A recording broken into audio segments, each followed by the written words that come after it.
안녕하세요. 예, 오종혁 선생님입니다. 자, 오늘은 현대소설 6번째 시간으로요. 전광룡의 동행이라는 작품입니다. 동행. 전광룡 하면은 우리 우상의 눈물로 알려진 그런 작가죠. 예, 동행이라는 작품이 이제 수능특강에 실렸습니다. 그래서 제목이 이제 동행이라는 의미는 한번 여러분 그 상식선에서 한번 생각을 해볼까요? 이 동행이라는 건 어떤 거죠? 함께 가는 겁니다. 그렇죠? 함께 길을 떠나는 거죠.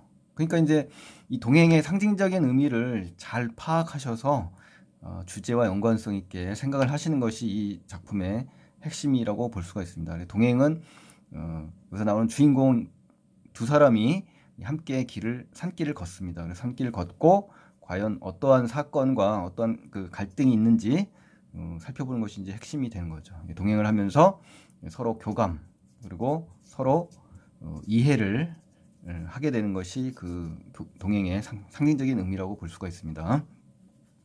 자, 그러면은 이제 일단 내용을 살펴봐서 과연 동행의 의미가 과연 맞는지 또 정확한지 또 어떤지 한번 확인을 해보시죠. 이 내용 속에서요. 그래서 첫 번째 동행 이 1번 시간에서는요.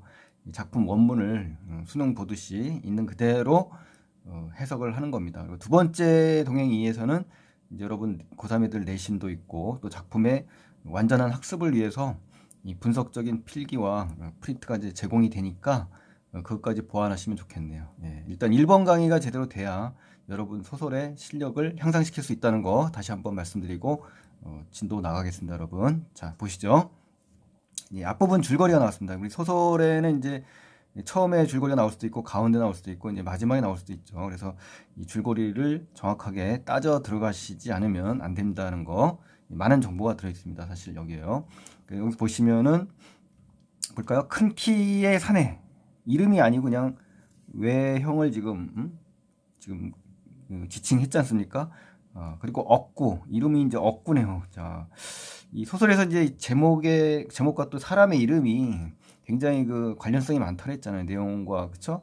이 억구는 읽어보시면 아시겠지만 상당히 억울한 인물입니다. 그래서 이 이름도 괜히 짓는 게 아닐 거라는 생각 계속 듭니다만 일단 한번 보시죠. 눈 덮인 산길을 가고 있다. 동행이니까 그렇죠? 가고 있는 겁니다. 이렇게 그렇죠? 네.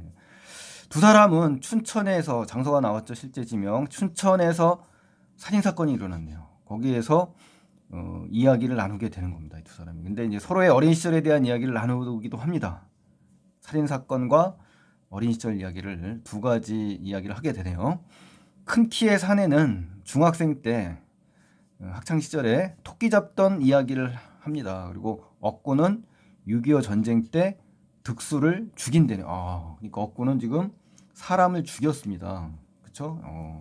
사람을 지금 득수라는 사람을 죽였어요. 억구가요. 그리고 큰 키의 사내는 중학생 때 토끼 잡던 이야기를 했다는 거. 두 가지를 잘 생각을 해주시고요. 또 득수의 동생이 또 이제 득칠이라는 사람이거든요. 이 득칠이도 역시 득칠이가 이제 아버지, 즉 우리 억구의 아버지를 죽였어요. 그것을 당한 이야기를 하면서 이제 고갯길을 오르는 장면이네요. 눈 덮인 산길에서 이제 고갯길을 지금 가는 장면입니다, 여러분. 고갯길이요. 그러니까 우리 그 소설에서는 이런 배경과 인물의 어떤 그 사건, 이 전개 방향과 이 조응이 되기 때문에요. 이 배경을 그냥 막연하게 보시면 안 됩니다, 여러분. 우리 그 메밀꽃 필 무렵에서 등장 인물이 이제 산길을 오르고 내리고 그러면서 어떻습니까? 갈등이 해소되기도 하고 인물의 그 거리도 가까워지고 멀기도 하지 않습니까? 뭐 그러한 것을 떠올리면 좀 쉽겠네요. 비교하기가 좋고요. 자, 한번 봅시다. 자, 그의 말대로 그들은 이미 그 험한 구둠치곡의 눈길을 넘어 큰 길에 다다라 있던 것이다. 이제 고갯길을 넘어서 이제 여기 나온 고개의 눈길을 넘어서 이제 큰 길로 이제 갔다는 얘기입니다. 아셨죠? 예, 장소가 이렇게 변해가고 있습니다. 큰 길에 이르렀죠. 그들은 서로 나란히 걸었죠. 그렇죠? 나란히 걸었습니다. 그러면 어때요? 더 가까워지겠죠. 그렇죠? 예. 두 산의 발이 터벌터벌. 이 터벌터벌이라는 건 이제 터벅터벅이라는 겁니다. 힘없이 또 발목까지 빠지는 눈길 위에 점을 찍어 나가고 있었다. 그렇죠? 예. 먼저보다 바람기가 슬어지면서 눈발은 이제 조용한 흩날림으로 변하고 있었다. 자, 여기서 이제 배경 눈이 상당히 중요한 기능을 합니다. 그래서 두 번째 시간에 이제 자세히 이 눈의 기능을 이야기하겠지만요. 여기서 간단히 살펴보면 이 눈길 자체도 이 인물의 어떤 그 어려운 험한 인생길, 험한 삶의 모습을 또 상징하기도 합니다. 이 부분이요. 이제 그렇죠? 예. 평탄하지 못하다는 것을 좀 암시하는 겁니다. 또 이 배경이요. 옆 산 소나무 위에 얹혔던 눈무더기가 서르르 쏟아져 내렸다. 그렇죠. 이 소나무에 얹혔던 이 눈무더기라는 건 무겁지 않습니까? 어떤 그 이 무거운 것이 쏟아져 내렸다는 것은 뭔가 그 중압감이 해소되는 장면이잖아요. 마치 만약에 인물의 상징성을 든다는 인물의 어떤 심리가 굉장히 무거운 중압감에 시달려 있다 그러면 이게 쏟아져 내렸다는 것은 해소될 수 있다는 그런 그 암시도 되거든요. 예. 거기서 보시면 마치라는 말하고 비유가 나왔죠. 여기 나왔잖아요. 자기 무게라는 건 뭐냐면 자기가 갖고 있는 마음의 어떤 무게, 즉 죄책감이죠. 죄책감. 살인을 했잖아요. 우리 억구가. 그렇게 나약한 소나무 가지 위에서 더 이상 지탱할 수 없다는 듯이. 그렇죠? 예, 인물의 심리를 갖다가 비유한 겁니다, 여러분. 그때 좀 먼 곳에서 뚝 우지끈 소나무까지 부러져 내리는 소리가 들려왔다. 자, 그러니까 어떤 죄책감의 무게가 굉장히 어떻다는 거, 중압감을 좀 느끼는 장면입니다. 그렇죠? 예, 그래서 이 장면에서는 어떻습니까? 이 장면에서는 억구의 어떤 그 중압감이라는 것을 우리가 알 수 있죠. 심리적으로 굉장히 압박감을 느끼는 겁니다. 지금 무겁게 압박감을 느끼면서 뭔가 죄책감에 지금 사로잡혀 있는 것 같아요. 그렇죠? 예. 그러자 이때 억구가 느닷없이 키 큰 산의 앞을 막아섰어요. 그러면서 뭐라고 하냐면 자기가 김득칠, 득수의 동생 김득칠을 죽였다라고 지금 뭐 하는 겁니까? 지금 실토를 하고 있네요. 실토. 즉 자기가 살인자라는 말을 지금 뭐 한 겁니까? 고백을 한 겁니다. 그렇죠? 굉장히 큰 그 사건 아닙니까? 지금 살인을 했다는 얘기가. 이렇게 온통 눈이 내리는데, 자, 그렇죠? 배경 눈. 그까짓 걸 숨겨서 뭘 하겠습니까? 이렇게 얘기했다. 이게 무슨 말이냐면요. 우리 눈이 내렸잖아요. 눈 하얗지 않습니까? 이 흰 눈의 의미는 뭡니까? 사람의 마음으로 따진다면 아주 순백의 아주 순수하고 순결한, 그렇죠? 그러한 그 이미지잖아요. 그러니까 이런 상황에서 내가 숨길 게 뭐 있냐? 깨끗한 마음으로 털어내겠다. 죄책감을 털어내서 중압감에서 벗어나고 싶어하는 그런 그 억구의 마음이 담겨 있는 겁니다, 여러분. 그래서 선생은 아주 여기 선생은 이제 키 큰 사람입니다. 키 큰 사내. 그래서 사람을 몇씩이나 죽인 무서운 놈. 이 사람 누굽니까? 이 사람은 바로 억구입니다, 억구. 그래서 함께 서 있는 겁니다라고 고백을 하는 장면이에요, 여러분. 자, 날 어떻게 하겠소? 그러면서 결국 자기 마음의 그 짐과 부담을 털어놓는 장면입니다, 여러분. 아셨죠? 그러면서 한 걸음 키 큰 산에 앞으로 다가섰다. 네, 다가섰어요. 긴장감이 고조되겠죠, 우리. 드라마를 본다 생각할 때 보시면 장면을 떠올려 보세요. 큰 키의 산에는 후딱 몇 걸음 물러서겠죠, 당연히. 그러면서 오버주머니에서 오른손을 잽싸게 넣었다. 아, 마치 권총을 뽑으려는 듯한 뭐 이런 느낌 받지 않습니까? 굉장히 긴장감이 고조되기 시작한 겁니다, 지금. 그의 시선은 억구가 양복 윗주머니에 불룩한 것을 움켜쥐고 있는 것에 머물러 있었다는 거예요. 아, 그러니까 뭔가 독자의 시선을 사로잡는 그러한 상황에 지금 장면이 보여지고 있잖아요. 긴장감도 되고. 자, 과연 뭘까요, 이게? 아까도 말했지만 그 술집에서 난 놈에게 2주걱 됐습니다. 이 놈이라는 건 여기서 어떤 사람을 말하는 거냐면요. 지금 아까도 말했지만 이럴 때 이 놈이라는 거는 바로 김득칠을 의미하는 겁니다. 예, 죽인 김득칠이. 알았죠? 그리고 2주걱 됐다는 얘기는 그냥 굉장히 빈정됐다는 얘기입니다. 굉장히 마음이 상해서 밉살 맞게 막 빈정거리고 소리를 내면서 말하는 장면입니다, 여러분. 아셨죠? 그래, 자넨 분명 우리 아버지를 잡았겠다라고 했습니다. 그러니까 여기서 뭐냐? 아버지가 죽었네요, 아버지가. 그러니까 누가 죽인 겁니까? 바로 김득칠이 죽였다는 겁니다. 그러니까 죽이기 전의 상황을 지금 이야기하는 겁니다, 여러분. 그래, 벌초를 매년 해왔다고? 득칠이가 이제 아버지를 죽이고 나서 죄책감인지 뭔지 모르지만 벌초를 해줬대요. 그러면서 고마워. 그러니까 사람을 죽인 아버지를 갖다가 고맙다라고 얘기하는 건요. 이 심리적으로 굉장히 복잡한 그러한 심정에 처해 있는 겁니다. 이 득칠이한테 대해서 억구가요. 왜 그러냐면 이제 아버지를 죽이기도 했지만 벌초까지 해줬잖아요. 그러니까 그 한편으로는 사람을 죽였지만 한편은 또 고마운 마음도 있다라는 얘기입니다. 그렇지만 결국 살인자라는 그 득치리의 어떤 그 복수심 또는 어떤 그 굉장히 그 추악한 득치리를 갖다가 어떻게 해버릴 수밖에 없는 상황이잖아요. 아버지를 죽였잖아요.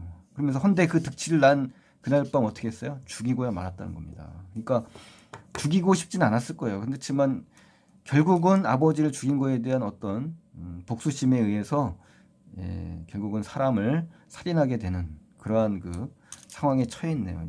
우리 억구가요. 글쎄 나도 그걸 모르겠습니다. 그러니까 자기도 모르겠다. 사람을 죽이고 나서 그 심정을 몰랐다라고 하면서 왜 내가 그 득치기를 죽였는지 모르겠습니다라고 하잖아요. 그러니까 순간적인 그런 감정, 그렇죠? 이런 감정으로 또 사람을 살인을 할 수가 있는 겁니다, 여러분. 그러니까 감정 조절을 잘 했어야 되는데 이 득치리는 결국 살인을 하고 말았습니다, 여러분. 아직 들어보지 못한 맥 빠진 그렇게 풀이 죽은 목소리로 말했다. 그러나 큰 키의 사내는 묵묵히, 그렇죠? 아무 그 말 없이 억구의 얼굴을 뜯어보고만 있었어요. 그러면 이윽고 억구가 몸을 돌리면서 산등성이를 가리켜 보였어요. 그 사내에게. 그러면서 뭐라고 하냐면은 바로 저 산에 가친의 산소가 있다. 이 가친이란 말은요. 이 가친. 남에게 자기 아버지를 이야기할 때 가친이라고 합니다. 그래서 여러분 그 참고하시라고 이제 말씀드리는데 이 가친 말고요. 선친이란 말이 있거든요. 선친. 조심하셔야 될 게 이 선친은 남에게 자기 아버님이 돌아가셨을 때 이야기하는 거고요. 이 가친은 돌아가신 게 아니라 그냥 단순히 남에게 자기 아버지를 이야기하는 단어입니다, 여러분. 그러니까 정확하게 구분하셔서 단어를 비교해 주시면 고맙겠네요. 그러니까 결국 이 산소의 의미는 뭡니까? 이 억구가 가려고 하는 것이죠. 이 억구가 목적지, 그러니까 지금 산길을 가는 이유가 바로 뭡니까? 아버지의 산소에 가려는 겁니다. 지금 아셨죠? 우리 조부님 산소 옆입니다. 선산이네요. 그러니까 선산. 난 지금 거기에 가는 길입니다. 가서 우선 무덤에 눈을 쳐드려야죠. 그리고 술을 한 잔 올릴 겁니다. 술을 올리면서 아버지의 음성을 들을 겁니다. 그러니까 목적지에 가서 하고자 하는 일정을 지금 이야기하는 거죠. 올해도 눈이 펑 내렸구나. 눈 온 짐작으로 봐서 내년도 분명 풍년이겠다만 하실 겁니다. 그러니까 눈을 통해서 뭡니까? 아버지에 대한 뭡니까? 추억, 그리움, 그렇죠? 아버지의 음성을 떠올리면서 그리워하는 장면입니다, 여러분. 아셨죠? 그리고 푹 한숨을 몰아쉬시겠죠. 하면서 추측하죠. 그 한숨 소리를 들으면서 가친 옆에 누워야죠. 자, 가친 옆에 눕는다는 얘기는요. 결국 뭐 한다는 거냐면요. 자살하겠다는 의미입니다. 그러니까 이제 가치를 혼자 버려두고 달아나지 않는다고 하잖아요. 그러니까 결국 뭐냐면은 사람을 죽이고 그런 죄책감 그리고 또 아버님에 대한 그리움 이런 편안함들이 이제 담겨 있는 심정이 담겨 있는 겁니다. 그러면서 결국은 고백을 자기 살인의 고백을 한 이유도 결국은 마음의 짐을 벗어서 자살하겠다는 그러한 의미가 지금 담겨 있는 거네요. 아셨죠? 네, 여기서는 자살할 것을 암시하는 겁니다, 여러분. 그는 산으로 향한 생눈길. 자, 생눈길이라는 것은 처음으로 이제 밟지 않은 그 눈길을 얘기하는 겁니다. 그래서 몇 걸음 걷다가 다시 이쪽을 향해서 참 바로 저기 보이는 저 모퉁이를 돌아가면 거기가 바로 와야리입니다. 와야리 마을입니다.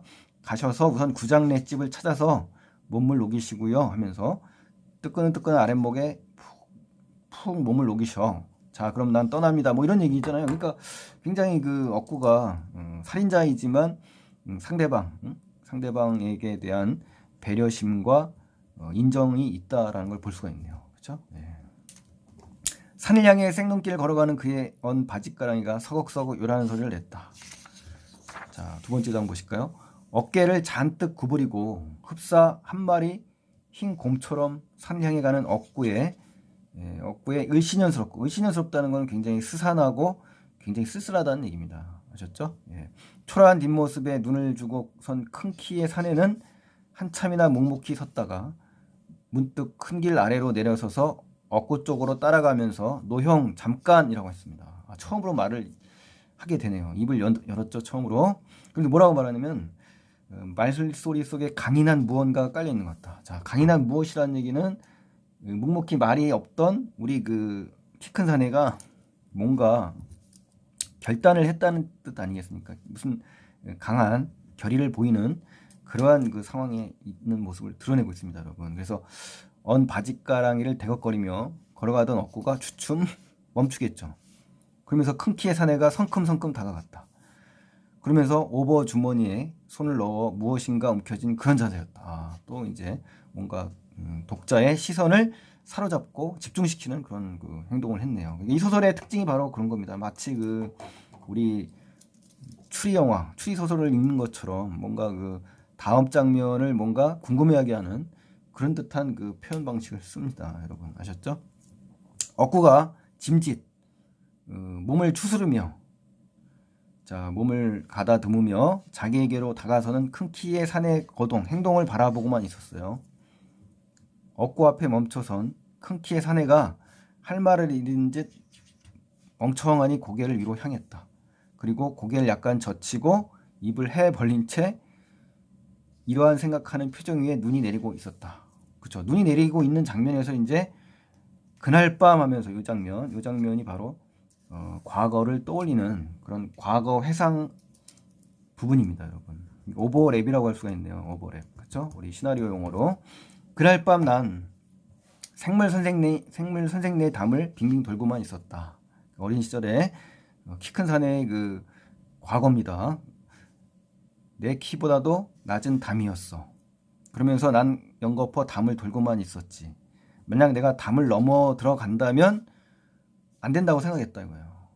그러니까 담이란 남이 들어오지 말라고 만들어 놓은 거니까 나쁜 짓이니까 그건 도둑놈이니까 싫었으니까 무서워서 나는 계속 생각만 했다는 거죠. 그래서 오늘 갑자기 생물 선생님 무서운 개를 얻어다 놓았을지도 모른다고 어쩌면 선생이 설사 나서 변소에 웅크려 앉았을지 모른다는 지레 경계, 지레 이제 조심을 했다는 거죠. 두려워서. 그리고 남의 담을 넘는다는 건 분명 나쁜 짓이라고 무서웠던 거야. 결국 나는 새끼 토끼를 구할 생각을 거두고 담만 돌다 돌아오고 말았지. 이렇게 됐잖아요. 그러니까 이제 이 장면은요. 그 키 큰 사내가 과거에 학창 시절에 이 새끼 토끼를 구할 수 있는 기회가 있었지만 결국 생물 선생님 담을 넘지는 못했어요. 이 담이라는 건 뭡니까? 현실적인 어떤 그런 한계선이잖아요. 제약, 현실적인 제약, 그리고 어떤 도덕적, 윤리적인 그런 규범에 지금 가로막혀 있는 거잖아요. 우리 인물이. 그러니까 이제 결국은 구할 수 있는 상황에서 구하지 못한 새끼 토끼라는 생명체를 지금 살리지 못한 거에 대해서 뭐 하는 거냐면 뭐 하는 거겠습니까? 자책감을 느끼는 거죠. 자책. 그렇죠? 자기 자신을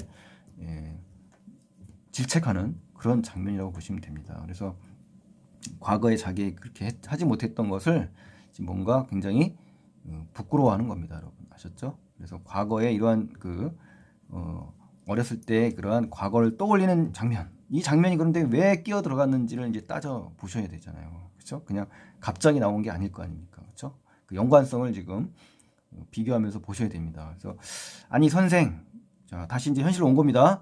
남을 불러놓고 왜 그렇게 하늘만 쳐다보셔? 이제 억구가 이야기한 겁니다. 그러면서 나쁜 놈이 되기 싫었던 거야. 담을 넘는다는 건 하면서 큰 키의 사내가 이제 요 대사에서는 어떤 느낌이 듭니까? 바로 용기를 내야 된다는 거죠. 과거에 어렸을 때는 용기가 없고 소극적이고 내성적이었잖아요. 소심했잖아요. 근데 지금은 성장이 돼서 성인이 됐고 똑같은 상황에 처해 있다는 것을 떠올린 겁니다. 이 키 큰 사내가요. 그러니까 결국은 이 새끼 토끼는 누구를 의미하는 거냐면 바로 억구와 동일시하는 그런 그 생각을 한 겁니다. 우리 키 큰 사내가요. 결국은 이제는 과거의 새끼 토끼를 살리지 못했는데 나는 이제 살리겠다는 어떤 용기, 그렇죠? 과거를 떠올리면서 생각해낸 겁니다. 눈이 내리는 상황에서요. 아셨죠? 예. 그러면서 이제 큰 키의 사내가 한 걸음 물러서서 생각하는 표정을 거두지 못한 채, 그렇죠? 예. 산속 소나무 위에서 다시 눈무더기가 쌀을 쏟아졌다. 이제 이렇게 눈무더기가 이게 중압감이잖아요. 그러니까 이제 키 큰 사내도 마찬가지라 과거에 이러한 그 부끄럽고 자책이 될 만한 그러한 그 무게의 마음의 짐을 해소하는 장면을 암시하는 겁니다, 여러분. 그러니까 배경과 인물의 심리, 태도, 요것과 견주면서 읽어 나가셔야 됩니다, 여러분. 아셨죠? 예. 마치 비유가 또 나왔죠. 그 연약한 나무 가지 위에선 그리고 연거푸 내려 쌓이고 있는 눈의 무게를 더 이상 지탱할 수 없다는 듯이 쏟아져 내렸다 이겁니다. 그러니까 앞부분에서 어때요? 억구가 사람을 살인했잖아요. 살인한 것을 어때요? 다른 사람에게 고백을 하고 자결할 결심을 하면서 갈등을 해소했거든요. 내적 갈등. 그런데 이제 여기서는 이제 키 큰 사내도 마찬가지로 과거에 자기의 어렸을 때 그 부끄러운 행동, 생명을 구하지 못한 그거에 대한 자책감을 이제는 거두어 버리고 새 생명을 구할 수 있는 그런 강한 용기와 신념을 얻었다는 얘기입니다. 그래서 두 사람이 동시에 어떻습니까? 동행을 통해서 자기의 어떤 부담과 짐, 그렇죠? 죄책감, 마음의 중압감을 털어내는 것으로 지금 표현은 되는 겁니다. 아셨죠? 예, 그러한 것을 소설과의 배경과 아주 긴밀도가 높습니다. 그러니까 그 두 가지 측면을 고려하면서 읽어 나가셔야 돼요. 아셨죠? 예. 억구가 다시 다그쳤다. 그렇죠? 선생님 발이 시립니다. 빨리 내가 여기 얼어붙어 좋겠어. 원 별량반도 참 그러면서 이 장면은 뭡니까? 그러니까 두 사람의 관계가 굉장히 뭡니까? 친하지 않은 겁니다. 그러니까 서로의 정체라고 할까요? 서로의 신분, 이러한 정체와 신분을 서로 모르는 상황입니다. 서로 그렇죠? 예, 남남인 거죠. 쉽게 말해서. 그래서 억구가 다시 몸을 돌려 산을 향했다. 그가 몸을 돌리는 순간 그의 깡통한 양복 주머니에 삐죽하니 뭐가 나왔냐면은 이홉들이 소주병 노란 덮개가 드러나 보였다는 거예요. 아, 그러니까 이 소주의 의미는 역시 산소에 가서 술을 따라 드린다고 했으니까 결국 아까 그 억구가 했던 말이 사실이라는 것을 증명하는 겁니다, 여러분. 아셨죠? 예. 그래서 순간 망설이던 큰 키의 사내 얼굴에 어떤 결의의 빛이 스쳤다. 아, 이제는 완전히 결심을 한 겁니다. 결단을. 그쵸? 예. 그러면서 다시 부르죠. 억구가 바지가랑이를 대걱거리며 다시 몸을 돌렸죠. 부르니까. 그래서 순간 큰 키의 사내는 어떻게 됐습니까? 오른쪽 오버 주머니에서 서서히 손을 뺐습니다. 이제는 뺐어요. 그쵸? 그리고 무엇인가 내밀었죠. 자, 그게 뭐였습니까? 바로 아주 중요한 소재가 나옵니다. 그래서 이 소재를 주기 전에 또 뭐라고 합니까? 나는 담만 돌았지 무서웠던 게 하면서 과거에 그 용기 없고 소심했던 그 부분을 다시 회상하면서 이제는 이렇게 안 살고 적극적으로 생명을 구하는데 내가 나설 거야라는 그런 정신적인 성장을 하게 됩니다. 그래서 이 소설을 이 키 큰 사내의 입장에서 볼 때는 성장 소설로 보는 이유가 바로 여기거든요. 이걸 나한테 주시는 겁니까? 이렇게 얘기했단 말이에요. 억구가 물었죠. 예, 과연 뭘 줬을까요? 한번 다음 페이지에서 확인해 보실까요? 자, 예, 드리는 겁니다. 아까 2개 비를 피웠으니까 꼭 18개 비가 남아있을 겁니다. 그러니까 담배가 이제 20개 피가 들어있으니까 18개가 남은 그런 담배를 준다는 거겠네요. 그래서 담배를 건네는 거겠죠. 이 담배의 기능이 뭐냐면요. 키 큰 사내의 정체는 뭐 여기서는 안 나왔습니다만은 우리 소설 전반에 나오는 걸로 벌써는 이제 형사거든요. 이제 사실 여기서 형사라는 것은 안 나왔지만 몰라도 되죠. 안 나왔으니까. 그렇지만 이 키 큰 사내 입장은 살인을 했잖아요. 살인을 했으니까. 뭐 형사가 아니더라도 살인을 했다고 하면 뭐 신고를 하고 고소를 할 거 아닙니까. 근데 이제 담배를 챙겨줬다는 얘기는 또 더군다나 이 대사를 보세요. 제가 지금 드린 담배는 하루에 꼭 1개씩만 피우셔야 됩니다. 자, 요 말의 의미는 굉장히 중요합니다. 무슨 말이냐면 그냥 담배만 건네준 게 아니라 하루에 꼭 1개씩 피라는 얘기는 뭡니까? 18일 동안 결국 피라는 얘기는 결국 억구는 지금 뭐 하는 거죠? 이제 술 따라드리고 옆에서 자살할 결심을 하잖아요. 그렇죠? 하루 안에 끝나는 거잖아요. 그렇지만 18일 동안 담배를 피우라는 얘기는 억구에게 간접적으로 이야기를 하는 거죠. 어떻게 이야기하는 거예요? 자살을 하지 말고 18일 동안 충분히 생각을 하고 자살하지 않기를 바라는 그러한 심정이 담겨 있는 겁니다, 여러분. 그렇죠? 우리 자살하는 사람도 일순간에 자살하려다가 우리가 막으면 어떻습니까? 한강 다리에서 막으면 나중에 고맙다고 하잖아요. 또 그럴 수도 있고 또 18일이라는 시간 속에서 억구가 충분히 다시 한번 자살 결심을 좀 거두길 바라는 마음에 그러한 그 심정을 지금 전달하는 겁니다. 아셨죠? 예. 그래서 그리고 그는 담배 한 갑을 받아든 채 멍청이 서 있는 억구에게 몸을 돌려 마치 눈에 홀린 사람처럼 비척비척 큰 길 향해 걸어가고 있었다. 자, 이 장면은 뭡니까? 굉장히 그 홀가분한 게 있죠. 홀가분. 과거의 어떤 새끼 토끼를 구하지 못한 그런 죄책감, 부끄러움이라고 하게 되죠. 부끄러움, 그렇죠? 이런 부끄러움을 말끔히 뭡니까? 해소하는 그러한 장면입니다. 아셨죠? 예, 그래서 장기침을 몇 번 크크 하면서 걸어가는 그의 등 뒤로 마치 울음 같은 억구의 예침이 따랐다. 그죠? 뭐라고 했어요? 하루에 한 개씩 피우라고요? 꼭 한 개씩 피우라고요? 강조를 하죠. 그러면서 느닷없이 웃음을 터뜨리는 것이었다. 그죠? 눈 덮인 산 속에 아직 조용히 비껴내리고 있는 밤이었다. 그러니까 이제 결말은 이제 여운이 이제 강하게 지금 작동을 하고 있고요. 이 눈 속에 조용히 비껴 내려가는 것을 통해서 두 사람이 어때요? 서로 내적 갈등을 전부 해소한 상황이지 않습니까? 그렇죠? 열린 결말을 통해서 독자의 그 상상에 맡기는 겁니다. 이제 결말을요. 그러면서 이 억구의 외침이 이 장면에서 뭐 한 개씩 피우라고를 강조하는 걸로 봐서 이 억구가 자살을 할지 안 할지는 모르겠습니다만 자살을 안 할 확률이 많겠죠. 예, 이런 그 장면을 통해서. 자, 그래서 우리 그 이 동행이라는 작품은 중요한 거는 바로 뭡니까? 두 사람이 같이 함께 길을 산길을 걸었지 않습니까? 그렇죠? 그 고된 길을 걸으면서 서로의 속마음을 터놓으면서 서로를 어떻게 되는 겁니다. 진정으로 이해하게 되고 서로를 공감하게 된 겁니다. 그래서 배려와 관용, 그렇죠? 이러한 것들이 바로 하나가 되면서 갈등을 해소하는 그런 장면입니다, 여러분. 아셨죠? 예, 그런 측면에서 공부가 되어지시면 고맙겠습니다, 여러분. 자, 오늘 도움이 되셨다면 구독, 좋아요를 부탁드리고요. 예, 다음 2강 다시 꼭 봐주시기 바랍니다. 감사합니다.